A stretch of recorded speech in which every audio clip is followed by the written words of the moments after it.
تو سوال یہ پیدا ہوتا ہے پھر رجب میں کون سے نیک اعمال ہیں جو انجام دیے جا سکتے ہیں؟ ہر چیز پر تو کراس لگ گیا، یہ بھی نہیں، یہ بھی نہیں، یہ بھی نہیں۔ سارے نیک اعمال انجام دیے جا سکتے ہیں جو دوسرے مہینوں میں بھی دیتے رہتے ہیں۔ اب ویسے نوافل پڑھی، جیسے روٹین میں آپ نوافل پڑھتے ہیں، آپ رجب میں بھی پڑھی، آپ جیسے روٹین میں صدقہ و خیرات کرتے ہیں، نیکی کے جتنے کام ہیں سب کام دوسرے مہینوں کی طرح رجب میں بھی انجام دیے جا سکتے ہیں، یعنی نوافل بھی، ذکر بھی، تلاوت بھی، صدقات بھی، اور اسی طرح سے سوموار اور جمعرات کے اور ایام 20 کے روزے بھی، قضا روزے بھی۔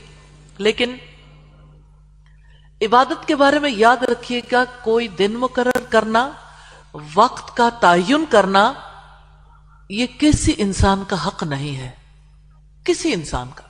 جو اللہ تعالیٰ نے مقرر کر دیا، جو اس کے رسول کی سنت سے ثابت ہے، درست ہے، جو اس سے ہٹ کر ہے سب غلط ہے۔ اور کوئی اگر اس کے باوجود بھی جاری رکھے کہ اس کے پاس حق پہنچ گیا تو اللہ تعالیٰ کے یہاں پکڑ ہے، تو مخصوص طریقے پر عبادات کو ادا نہیں کر سکتے۔ یاد رکھیں جب حرمت والا مہینہ ہے، اس لیے اس مہینے میں اپنی جانوں پر ظلم نہیں کرنا، سنت کی خلاف ورزی نہیں کرنی، بدعت پر عمل نہیں کرنا انشاءاللہ۔ سیدنا ابن عباس کا قول ہے، حرمت اور عظمت والے ہونے کی وجہ سے ان مہینوں میں گناہ پر عذاب اور عمل صالح پر ثواب دیگر مہینوں کے مقابلے میں زیادہ ہو جاتا ہے۔